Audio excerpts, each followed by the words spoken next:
Good morning, girls. Continue the topic chemistry in everyday life. अपने acid और base की दो डेफिनेशन कर ली, दो परिभाषाएं करी हैं, आर्रेनियस और ब्रांस्टेड-लॉरी। थर्ड इसकी डेफिनेशन आती है लुईस संकल्पना के अनुसार अम्ल और क्षार की परिभाषा। अम्ल वे पदार्थ यानी परमाणु हो सकता है, अणु हो सकता है या आयन हैं जो इलेक्ट्रॉन युग्म ग्रहण करते हैं।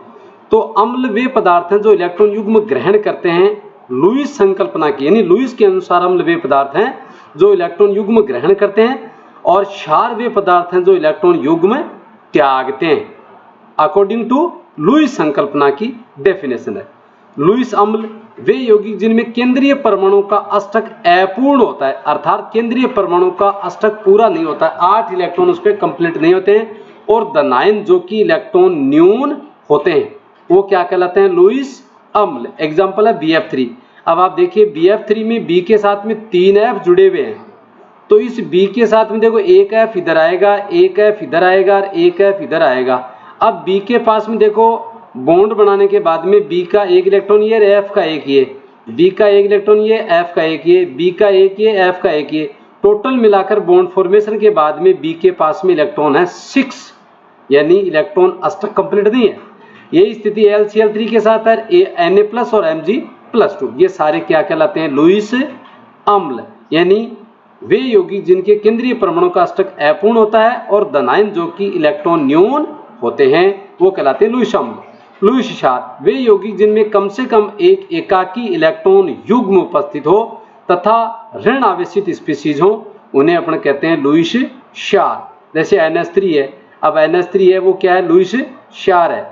H2 लुईस क्षार है, या कोई ऋणायनिक स्पीशीज होनी चाहिए, ऋणावेशित स्पीशीज, जैसे OH नेगेटिव है, Cl नेगेटिव है, ये कहलाते हैं लुईस क्षार। इस N के पास में बॉन्ड फॉर्मेशन के बाद में टोटल 8 इलेक्ट्रॉन है और इसके पास में भी 8 इलेक्ट्रॉन है। नोट, लुईस अम्ल तथा लुईस क्षार परस्पर उपसह संयोजक यानी कोऑर्डिनेशन बॉन्ड द्वारा जुड़े होते हैं, यानी आपस में उपसह संयोजक बंध द्वारा जुड़ते हैं, यानी BF3 प्लस NH3 और फिर देखो क्या है F3B, यानी इस N ने अपने दोनों लोन पेयर इस BF3B को दिए हैं।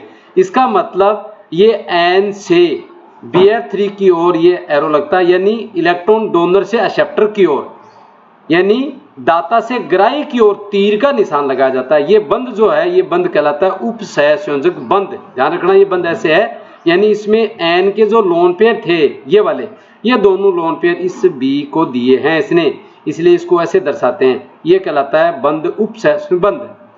नेक्स्ट वेरी इंपॉर्टेंट क्वेश्चन, पिछले 2-3 साल से लगातार बोर्ड में पूछा जा रहा है, इस साल भी ये 20 में भी क्वेश्चन आया है कि जिंक की सल्फ्यूरिक अम्ल यानी एसिड है, ये जिंक यानी मेटल है, धातु है, यानी जिंक धातु की सल्फ्यूरिक अम्ल से क्रिया पर गैस X बनती है। तो ये सवाल ऐसे ही बोर्ड में पूछा जाता है, गैस X का नाम दीजिए, अभिक्रिया का समीकरण लिखिए, और थर्ड क्वेश्चन आता है गैस X की पहचान कैसे करोगे। ये प्रश्न बोर्ड में हर बार पूछा गया है। तो सबसे पहला आंसर इसका है गैस X का नाम, तो गैस X का नाम होगा हाइड्रोजन गैस। किसी भी धातु की अम्ल के साथ क्रिया करने पर हमेशा हाइड्रोजन गैस ही निकलती है, H2। तो पहला क्वेश्चन का आंसर। दूसरा अभिक्रिया समीकरण, तो सबसे पहली बात है जिंक धातु यानी Zn, S का मतलब सॉलिड स्टेट में है, ये जिंक ब्रैकेट में लिखा है S प्लस सल्फ्यूरिक अम्ल, इसका फार्मूला H2SO4, ये एक प्रबल अम्ल है, स्ट्रॉन्ग एसिड है। ये एसिड आपको सबसे पहले ही चैप्टर में लर्न करने हैं, ये आगे चलते रहेंगे इस चैप्टर में नाम इनका। तो जिंक प्लस H2SO4 और तीर का निशान, इधर वाले सब रिएक्टेंट होते हैं और ये देन प्रोडक्ट।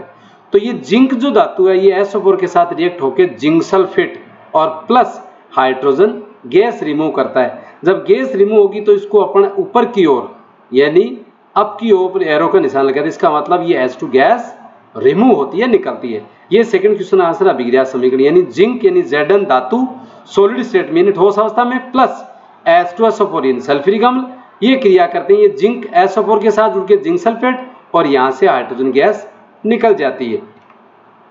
थर्ड इसमें है गैस X की पहचान। अब इसकी पहचान कैसे करेंगे, ये 3 नंबर का प्रश्न बोर्ड में लगभग पूछा गया, बहुत बार आया है।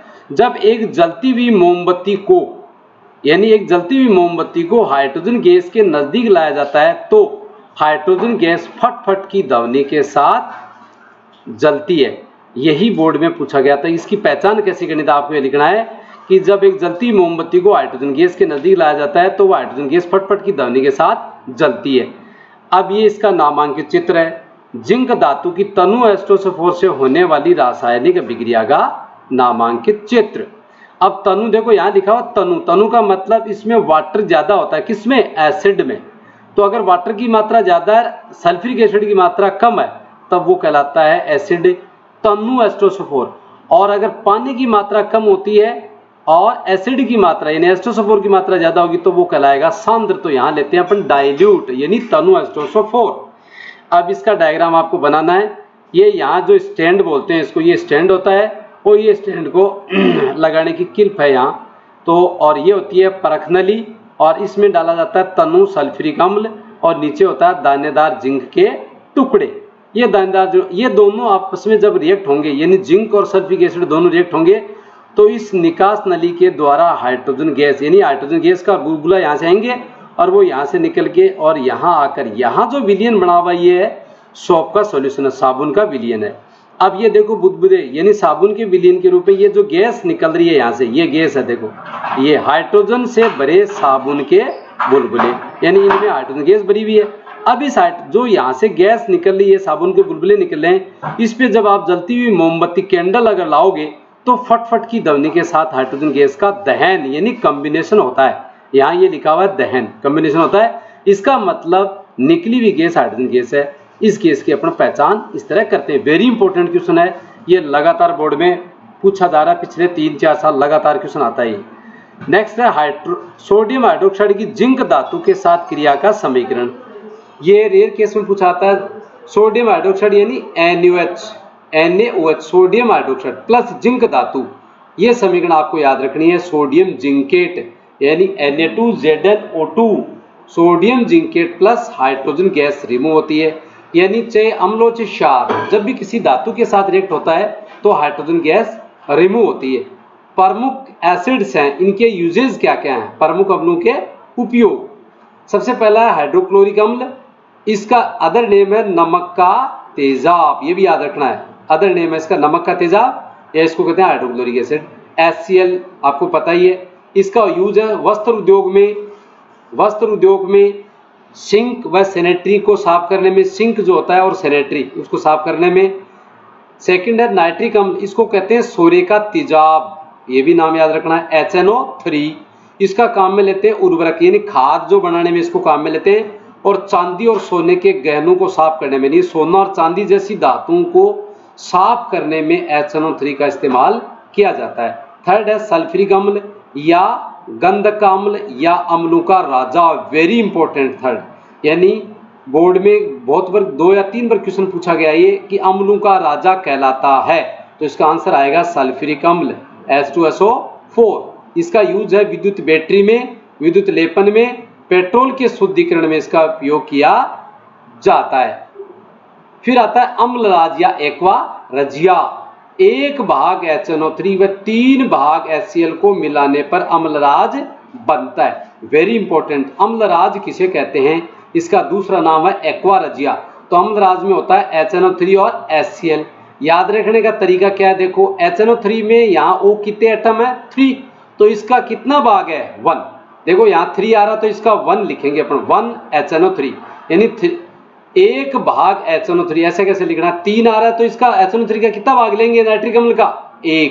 और HCl में यहाँ Cl 1 आ रहा है तो इसको लिखेंगे अपन 3 भाग HCl को मिलाने पर अम्लराज या एक्वा रजिया बनता है। इसका उपयोग क्या है, देखो सोना, चांदी तथा प्लेटिनम जैसी धातुओं को गलाने में काम में लिया जाता है।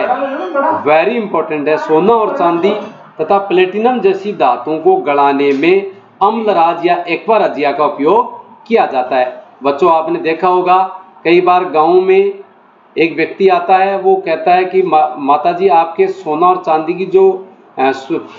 की जो पाजेब है उनको मैं चमका देता हूँ। तो वो क्या करता है, या सोने का है वो आपका जो मेला हो रखा है चांदी की पाजेब उसको मैं साफ कर देता हूँ। तो वो अपने साथ में अम्लराज या एक्वा रजिया लेकर मिक्सर आता है, वो उसमें डालेगा चांदी में, तो वो चांदी की जो पाजेब है वो साफ तो हो जाती है, लेकिन उसके साथ में चांदी भी आ जाती है उस विलयन में। तो वो धोखे से, यानी जो गांव में अनपढ़ लोग हैं उनको धोखे से इस अम्ल राज का इस्तेमाल करता है और उसको चांदी भी साथ में ले आता है, और वो वहाँ धोखे के साथ में उनके साथ में वो जो चांदी है उसको विलयन बना के ले जाता है। तो अम्लराज जो है या एक्वारजिया जो है उसका काम में लेते हैं सोना चांदी और प्लेटिनम जैसी धातुओं को ये गाल देता है, गड़ा देता है, साफ तो कर देगा, और साथ में सोना और चांदी भी उसमें गड़ के विलयन में आ जाती है। नेक्स्ट अपन करेंगे अगले वीडियो में। थैंक यू बेटा।